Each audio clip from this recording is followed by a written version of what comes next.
السلام علیکم ورحمۃ اللہ وبرکاتہ۔ خیر مقدم ہے آپ کا فدا نامے میں۔ دوستو، آج کے ویڈیو میں ہم شہر بشی اہل سنت سلطان المناظرین حضرت مولانا شاہ مفتی محمد ہدایت رسول علیہ رحمت رضوان کا ذکر خیر کر رہے ہیں۔ شہر بشی اہل سنت خلیفہ اعلیٰ حضرت سلطان المناظرین حضرت مولانا شاہ مفتی محمد ہدایت رسول صاحب بے نظیر باعمل عالم دین بھی تھے اور عالم توریت و انجیل بھی تھے، عارف و ذاکر بھی تھے، بے مثل مناظر و مقرر اور مجاہد بھی تھے، بے خوف نڈر بزرگ بھی تھے، مفسر محدث فقیہ مسائل بھی تھے، بہترین بلند پایہ شاعر بھی تھے، بلکہ جامع فضائل کمائل بھی تھے۔ آپ کا نعتیہ کلام مطبوع اور غیر مطبوع بھی ہے، لاجواب نثر نگار بے نظیر ادیب بھی تھے، حجت الاسلام امام العلماء حضرت سیدنا امام محمد غزالی رحمہ اللہ علیہ کی تصنیف لطیف ایہلت کا ترجمہ فیوز ہدایت اور تنبیہ المفتری آپ کی تصنیف و تالیف اور ترجمے موجود ہیں۔ علم جعفر و نجم میں بھی آپ ماہر تھے۔ آپ حد درجہ پرہیزگار، سخاوت شعار تھے اور صاحب ایثار، پہلوان بھی تھے۔ پنوٹ اور لکڑی وغیرہ فن حرب میں آپ کو مہارت بھی حاصل تھی۔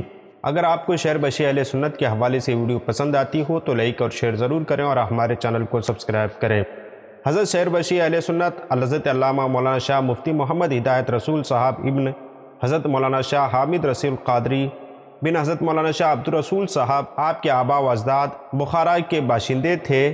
بخارا سے ترک وطن کر کے ہندوستان تشریف لائے، احمد آباد، سورت اور رامپور میں آباد ہوئے۔ حضرت شہر بشی اہل سنت حضرت مفتی محمد ہدایت رسول قادری رامپوری 12 شوال المکرم 1272 ہجری میں اپنے استاذ مکرم و مرشد اجازت و خلافت اعلیٰ حضرت امام عشق و محبت احمد رضا خان فاضل بریلوی علیہ رحمت رضوان کی ولادت باسعادت کے 2 برس بعد سرزمین رامپور میں پیدا ہوئے۔ حضرت شہر بشی اہل سنت مولانا شاہ ہدایت رسول صاحب کے دادا جان مولانا شاہ عبد الرسول قطب وقت عارف باللہ حضرت شاہ فضل رحمان گنج مراد آبادی علیہ رحمت رضوان کے مرید اور خلیفہ تھے۔ حضور شہر بشی اہل سنت امام المناظرین حضرت شاہ مولانا ہدایت رسول علیہ رحمت رضوان اعلیٰ حضرت امام احمد رضا خان فاضل بریلوی علیہ رحمت رضوان کے بارگاہ میں خصوصی شرف و تلمذ سے فیض یاب ہوئے، تمام علوم متداولہ کی تعلیم حاصل کی۔ اعلیٰ حضرت امام احمد رضا خان فاضل بریلوی علیہ رحمت رضوان بنفس نفیس مولانا شاہ ہدایت رسول صاحب کو ساتھ لے کر ماہرہ تشریف لے گئے اور سرکار ماہرہ حضور پرنور نوری میاں علیہ رحمت رضوان سے بیعت کرایا، اور اعلیٰ حضرت علیہ رحمت رضوان نے حضور پرنور سرکار ماہرہ مطہرہ سے عرض کیا کہ آپ انہیں بیعت فرما لیا ہے، اب میری گزارش ہے کہ انہیں اپنی خلافت سے نوازیں۔ سرکار نوری میاں علیہ رحمت رضوان نے بھی ارشاد فرمایا، میں اپنی خلافت و اجازت انہیں دیتا ہوں، اور نوری میاں علیہ رحمت رضوان کے حکم اور ان کے مشورے پر اعلیٰ حضرت علیہ رحمت رضوان نے بھی مولانا شاہ ہدایت رسول علیہ رحمت رضوان کو اپنی خلافت سے نوازا۔ کہا جاتا ہے کہ شہر بشی اہل سنت مولانا شاہ محمد ہدایت رسول علیہ رحمت رضوان کی پشت مبارک پر شہنشاہ بغداد غوث اعظم رضی اللہ عنہ کے دست مبارک کا نشان تھا، جس کے متعلق اس زمانے کے علماء کرام اکابرین دین و ملت اولیاء اعظام نے فرمایا، عالم ارواح میں 11ویں اہل پیر آقا پیر پیرا میر میرا شہنشاہ بغداد علیہ رحمت رضوان نے آپ کی پشت پر اپنا دست مبارک رکھا، جس سے آپ کی پشت پر غوث اعظم رضی اللہ عنہ کے 5 مبارک انگلیوں کے پورے دست مبارک پنجے کے نشان بالکل صاف نظر آنے لگے۔ فیوز ہدایت میں حضرت مولانا نبی رہے محدث صورتی حضرت شاہ مانا میاں فرماتے ہیں کہ میرے پیر و مرشد آقا نعمت اعلیٰ حضرت علیہ رحمت رضوان اپنے شاگرد و خلیفہ شہر بشی اہل سنت مولانا شاہ ہدایت رسول رامپوری علیہ رحمت رضوان کی پشت پر نشان پنجے غوث اعظم رضی اللہ عنہ کی طرف اشارہ کرتے ہوئے فرمایا، اپنے نعتیہ دیوان ہدایت بخشش میں قصیدہ غوثیہ کے حسن مطلع میں یوں ارشاد فرماتے ہیں، کیا دبے جس پہ حمایت کا ہو پنجہ تیرا، شہر کو خطرے میں لاتا نہیں کتا تیرا۔ حضرت مولانا شاہ ابو الوقت محمد ہدایت رسول علیہ رحمت رضوان کو شہر بشی اہل سنت کا خطاب اعلیٰ حضرت علیہ رحمت رضوان نے عطا فرمایا تھا۔ کہا جاتا ہے کہ 18 ذی الحجہ 1318 ہجری کا واقعہ ہے کہ سرزمین ماہرہ مطہرہ پر اعلیٰ حضرت امام احمد رضا خان فاضل بریلوی علیہ رحمت رضوان کے مرشد برحق غوث زمانہ تاج الکاملین سید العاملین امام الواصلین سیدنا شاہ آل رسول احمد ماہروی علیہ رحمت رضوان کے عرس شریف کا زمانہ تھا۔ ہند و پاک کے اکابر علماء، شیوخ وغیرہ تشریف فرما تھے۔ خانقاہ برکاتیہ میں خاتم الاکابر کے قل شریف میں حاضر تھے۔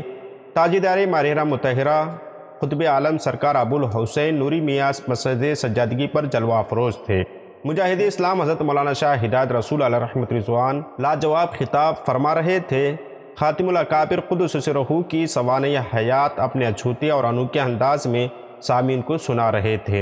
یہود و ہنود، عیسائیوں، وہابیوں اور رافضیوں سے جو آپ نے مناظرے فرمائے اس پر بھی ضمن روشنی ڈالی۔ اس وقت اعلیٰ حضرت امام احمد رضا خان فاضل بریلوی علیہ رحمۃ رضوان نے حضرت مولانا شاہ محمد ہدایت رسول علیہ رحمۃ رضوان کو کھڑے ہو کر شہر بشیر اہل سنت کا لقب عنایت فرمایا۔ تاج الفضول حضرت مولانا شاہ ہدایت رسول علیہ رحمۃ رضوان اپنے زمانے میں حکومت برطانیہ کا ناطقہ بند کر رکھا تھا۔ انگریزی حکومت کی چولیں ہلا ڈالی تھی۔ آپ جہاں جاتے تھے وہاں ایک عظیم انقلاب برپا ہو جاتا تھا۔ آپ نے ہندوستانیوں کی روح میں صحیح معنی میں بیداری پیدا کی۔ آپ نے ہمیشہ قوم کو آزادی کا سبق پڑھایا اور سمجھایا کہ انگریزوں سے نہ ڈرا کرو، مٹھی بھر سفید چمڑے والے تمہارا کیا بگاڑ سکتے ہیں۔ آپ نے سب سے زیادہ انگریزوں کا خوف و خطرہ ہندوستانیوں کے دل سے دور کرنے کی کوشش کی، جس میں وہ بہت حد تک کامیاب ہوئے۔ یہ وہی بنیاد ہے جس پر آگے چل کر ایک اچھی خاصی عمارت بنائی جا سکی، جو ہندوستان کی آزادی کا سبب بنی۔ آپ نے جو کچھ کیا اپنے مذہب و مسلک پر قائم رہتے ہوئے کسی خاص قوم اور کسی خاص فرقے کے لیے نہیں، بلکہ ہندوستان کے ہر رہنے اور بسنے والے کے لیے کیا۔ آپ اپنے ملک ہندوستان کے بہت بڑے محب الوطن تھے۔ حضرت مولانا شاہ ہدایت رسول صاحب علیہ رحمۃ رضوان قرآن و حدیث کے عالم و معرف ہونے کے ساتھ ساتھ توریت، انجیل اور ہندو مذہب کے تمام کتابوں کے عالم تھے۔ اکثر مناظروں میں انہی کی کتابوں سے انہی کو لاجواب کیا کرتے تھے۔ شہر بسی اہل سنت مولانا ہدایت رسول علیہ رحمۃ رضوان نے لکھنؤ، ممبئی، دہلی، بنارس میں 4 شادیاں کی اور جو اعلیٰ نہایت خاندان میں کی۔ زیادہ تر آپ کا قیام لکھنؤ میں رہتا تھا۔ وصال کے وقت حضرت علامہ مولانا شاہ محمد ہدایت رسول علیہ رحمۃ رضوان 40 اولادوں کے والد ماجد تھے۔ شہر بشی اہل سنت حضرت علامہ مولانا شاہ ہدایت رسول رامپوری علیہ رحمۃ رضوان کے بڑے شہزادے عالی مرتبت حضرت مولانا مفتی امانت رسول صاحب عشقی اور حضرت مولانا شفقت رسول صاحب آپ کی حیات ہی میں مستند عالم ہو چکے تھے۔ ہند و پاک میں آپ کے اولادوں، پوتوں، پر پوتوں کا ایک طویل خاندان موجود ہے، جن میں علماء، حفاظ، قراء، شعراء، مناظرین، مقرر، واعظین اور ہر قسم کے اہل علم با کمال پائے جاتے ہیں۔ آپ کے رحلت فرمانے کے بعد آپ کے صاحبزادوں نے آپ کی تبلیغی دینی کاموں کو جاری رکھا۔ ان میں سب سے زیادہ شہرت ناصر السنہ حضرت مولانا مولوی حافظ محمد عنایت رسول صاحب عرف مولانا محمد عمر رضوی صاحب نے پائی، جنہوں نے لکھنؤ کی سرزمین پر ماہنامہ سنی کے ذریعے دین متین کی خوب نشر و اشاعت فرمائی، اور جن کے صاحبزادے حضرت شاعر اہل سنت حضرت محمد فاروق حمایت رسول المعروف قیصر صاحب وارثی کے نام سے ادبی حلقوں میں جانے پہچانے جاتے ہیں۔ دوسرے صاحبزادوں میں ماہی بدعت حضرت علامہ مولانا حافظ و قاری محمد شرافت رسول صاحب ہیں، جو رائے گڑھ مدھیہ پردیش میں ایک عرصے دراز تک مدرسہ عالیہ وارثیہ کے ذریعے دین متین کی زبردست خدمات انجام دیتے رہے، اور حضرت مولانا عنایت رسول محمد عمر صاحب کے چھوٹے بھائی حضرت حافظ معراج رسول صاحب ہیں، جو ایک اچھوتے نعت گو شاعر ہیں، اور ان کے صاحبزادے جناب سراج رسول صاحب ہیں۔ ممبئی والی بیوی سے ناشر مسلک کے اعلیٰ حضرت مولوی مولانا حافظ شفقت رسول صاحب پیدا ہوئے، جو بہترین عالم، اچھے وائز اور مقبول مقرر رہے۔ مولانا حافظ شفقت رسول صاحب کے دوسرے بھائی حضرت مولانا حکیم حفاظت رسول صاحب ہیں، جنہوں نے کراچی پاکستان میں سکونت اختیار کی۔ بنارس والی بیوی سے آپ کو حضرت مولانا مولوی وزات رسول صاحب رضوی ہیں، جو عالم و مولوی ہونے کے ساتھ ساتھ انگریزی میں قابل فخر ڈگریاں رکھے ہوئے تھے، جو اکاؤنٹنٹس، TTI وغیرہ ہوئے۔ آپ ماں اہل و عیال بنارس سے کراچی تشریف لے گئے اور وہیں سکونت اختیار کی۔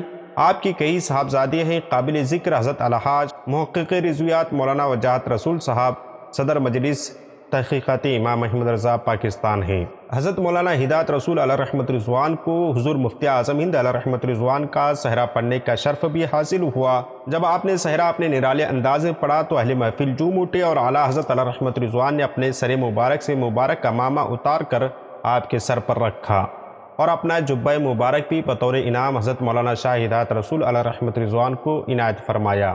مجاہد اعظم ہندوستان قطب دوران حضرت شہر بشیر اہل سنت علم بردار سنیت محافظ ناموس رسول مقبول سیف اللہ المسلول تاج الفہول فنافی رسول حضرت علامہ شاہ مفتی ہدایت رسول برکاتی نوری رضوی رامپوری علیہ رحمت رضوان عمر بر دنیا کو اللہ رب العزت اور پیارے نبی صلی اللہ علیہ وسلم کی طرف بلاتے ہوئے 1334 ہجری میں بتاریخ 26 رمضان المبارک کو جمعہ کے روز اس دار فانی سے دار بقا کی طرف کوچ کر گئے۔ مولا تبارک و تعالیٰ آپ کے قبر انور میں رحمت انوار کی بارشیں نازل فرمائیں۔ کہا جاتا ہے کہ اعلیٰ حضرت علیہ رحمت رضوان کو مولانا شاہ ہدایت رسول علیہ رحمت رضوان کے وصال سے ایک روز پہلے ہی علم ہو گیا تھا۔ جمعرات کے روز اعلیٰ حضرت علیہ رحمت رضوان دارالافتاء میں تشریف فرما تھے اور اچانک فرمایا کہ مجھے تو کل رامپور جانا پڑے گا۔ اس کے بعد کئی مرتبہ حسبنا اللہ ونعم الوکیل کا ورد بلند آواز سے فرماتے رہے۔ دوسرے روز جب رامپور جانے لگے تو حاضرین نے پوچھا حضور والا رامپور کس لیے تشریف لے جا رہے ہیں؟ ارشاد فرمایا سیف اللہ المسلول شہر بشیر اہل سنت مولانا شاہ ہدایت رسول علیہ رحمت رضوان کا وصال ہوا ہے اور میرا داہنا بازو مجھ سے جدا ہو گیا ہے۔ اس وقت بریلی شریف میں کسی کو معلوم نہیں تھا۔ اعلیٰ حضرت علیہ رحمت رضوان رامپور تشریف لے گئے اور اعلیٰ حضرت کے جانے کے بعد بریلی شریف خبر پہنچتی ہے کہ مولانا شاہ ہدایت رسول صاحب وصال فرما گئے۔ اعلیٰ حضرت علیہ رحمت رضوان نے مولانا ہدایت رسول صاحب کو خود غسل دیا، کفن اپنے مبارک ہاتھوں سے پہنائی اور نماز جنازہ بھی پڑھائی اور قبر میں بھی خود اتارا۔ ہماری دعا ہے کہ رب کریم حضرت مولانا شاہ ہدایت رسول علیہ رحمت رضوان کے قبر انور میں رحمت انوار کی بارشیں نازل فرمائیں۔ ملتے ہیں اگلی ویڈیو میں، تب تک آپ اپنا اور اپنے پیاروں کا خاص خیال رکھیں۔ السلام علیکم۔